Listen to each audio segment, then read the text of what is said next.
பாபா ஓர் கருணாலயம், பாதம்தான் கமலாலயம்.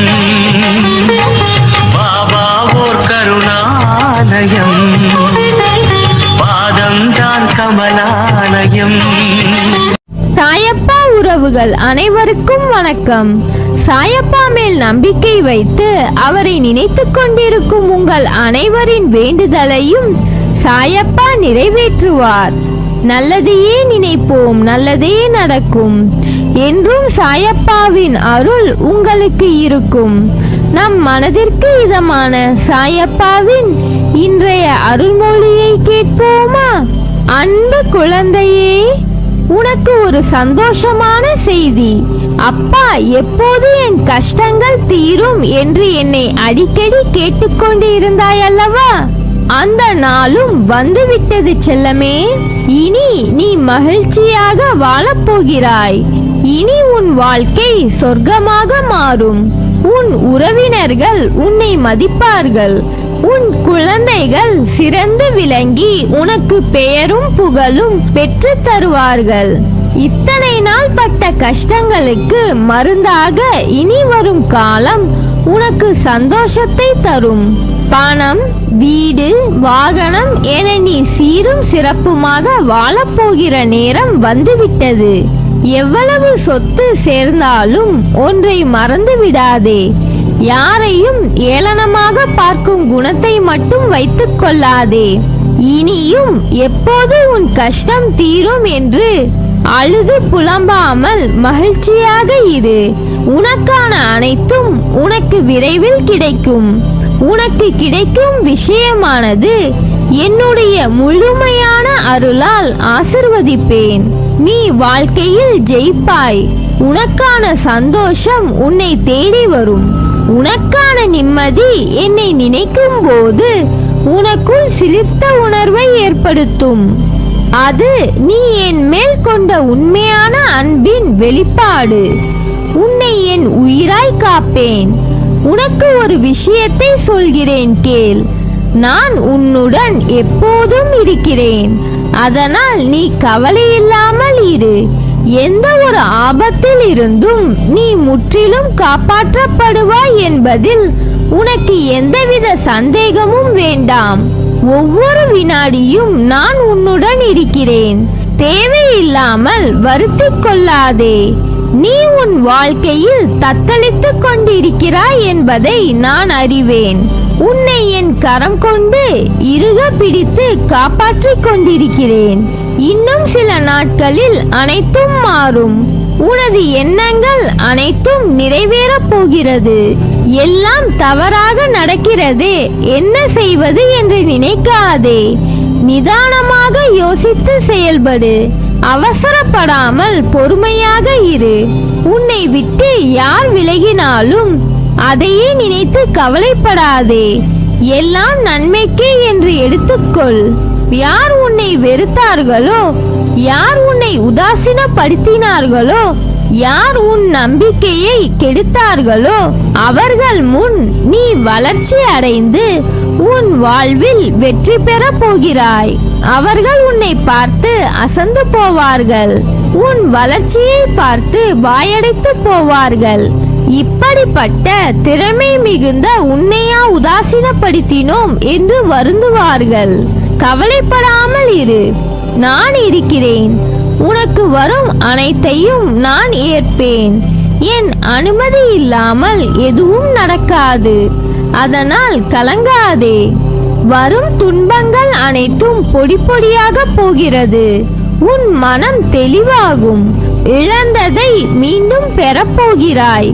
என் செல்ல பிள்ளையான உனக்கு குறைகள் ஏற்படாமல் பாதுகாப்பேன். உனது வாழ்க்கை வண்ணமயமாக போகிறது. உன்னை ஒவ்வொரு நிமிடமும் கவனித்துக் கொண்டிருக்கிறேன். எதற்கும் பயப்படாதே. என்று நீ என்னை தஞ்சமடைந்தாயோ அன்று முதல் இன்று வரை பாதுகாத்துத்தான் வருகிறேன்.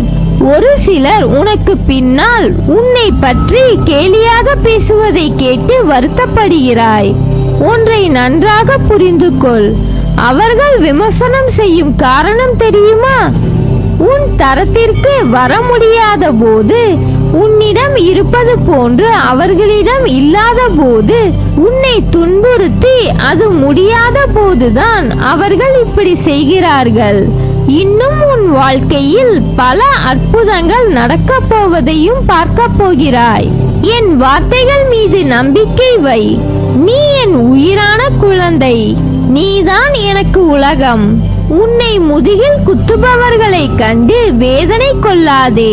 போர்க்களத்தில் புறமுதுகை காட்டுபவர்கள் வீரமானவர்கள் அல்ல. உனது நேர்மை உன்னை வழிநடத்தி செல்லும். உனக்கான அனைத்தும் விரைவில் உனக்கு கிடைக்கும். உன்னை என் உயிராய் காப்பேன். உன் வாழ்க்கை பாதையில் நீ தனியாக நடக்கிறாய் என்று நினைக்கிறாயா? உன் பாதை என்னால் வடிவமைக்கப்பட்டது. நான் உன் வாழ்க்கையை உருவாக்கியவன் தான். உன்னுடன் நடைபயிற்சி செய்கிறேன். நீ சிந்தும் கண்ணீர் மற்றும் வலிகளை நான் உணர்வேன். நானே மருந்தாகவும் மற்றும் நானே உன் படைப்பாளியாகவும் இருக்கிறேன். எனது கண்களை நன்றாக உற்றுப்பார். உன் வலிகளை மௌனமாக குணப்படுத்தி உனக்காக நல்ல நேரத்தை உருவாக்கி கொண்டிருக்கிறேன். நான் உன்னை பாதுகாப்பேன். உன் மீது அன்பாக இருக்கிறேன். என் அனுமதி இல்லாமல் எதுவும் நடக்காது. எதையும் செய்ய முடியாது. எந்த தீங்கும் செய்ய விட மாட்டேன். இனியும் கஷ்டம் என அழுது புலம்பாமல் வாழ்க்கையில் குறிக்கோள் என ஒன்றை தீர்மானித்து அதன் வழியில் செல்ல முதலில் முடிவு எடு. அந்த குறிக்கோள் உன் புத்திக்கு வேலை கொடுத்து கொண்டே இருக்கும்.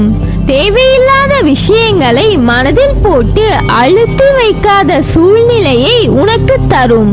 ஓடுகின்ற வண்டிக்கு எப்படி அதன் சக்கரம் முக்கியமாக இருக்கிறதோ, அதை போலவே வாழ்க்கைக்கு உன் குறிக்கோள் என்பது சக்கரமாய் இருக்க வேண்டும். அந்த சக்கரமானது உன்னை சரியான வழியில் கூட்டிச் செல்லும். சக்கரம் சரியில்லை என்றால் போகும் இடம் போகாது. அதை போலவே தான் உன் வாழ்க்கையில் உன் எண்ணங்களில் நேர்மறை இல்லை என்றால் உன் நிம்மதியானது வெடிக்கத்தான் செய்யும். ஓடும் சக்கரத்தை சரியாக கொண்டு போக உன் எண்ணத்தை உன் புத்தியின் மேற்பார்வையில் எடுத்துக்கொள். வாழ்கின்ற வாழ்க்கை கடல் போல தொடக்கத்தில் சுலபமாக இருக்கும். அதே கணக்கில் உள்ளே செல்வது என்பது முட்டாள்தனம். கடல் உள்ளே செல்ல செல்ல ஆழங்கள் நிறைந்திருக்கும். வாழ்க்கையும் அப்படித்தான். கடல் ஆரம்பம் எது, முடிவு எது என எல்லைகள் இல்லாதது. அதை போலவே தான் வாழ்க்கையும். இந்த தோல்வியில்தான் என் வாழ்க்கை ஆரம்பிக்கிறது என்று நினைத்தால் நாளைய வெற்றி என்ற பொக்கிஷத்தை கிரீடமாய் உன் தலையில் நீ சூடிக்கொள்ளலாம். உன் குணங்களில் இருந்து உன்னை சார்ந்த அனைத்திற்கும் இது பொருந்தும். இதுவே இந்த தோல்விதான் என் வாழ்க்கை என நீயே முடிவு செய்துவிட்டால் உன்னால் தாண்டி செல்ல முடியாது. என்னை நினைக்கின்ற உன் இதயத்தில் எத்தனையோ கவலைகளும் எதிர்மறைகளும் நிறைந்துள்ளது. நடப்பவை எல்லாம் என் பார்வையில்தான் நடக்கிறது. நடப்பவை எல்லாம் நல்லதற்கே என்று பொறுமையுடன் நம்பிக்கையாய் இரு. நிச்சயம் உன் வாழ்க்கை வண்ணமயமாய் மாறும். நல்லதே நடக்கும். நீ என் பரிபூர்ண அருளும் ஆசிர்வாதமும் அன்பும் பெற்ற என் செல்ல பிள்ளை.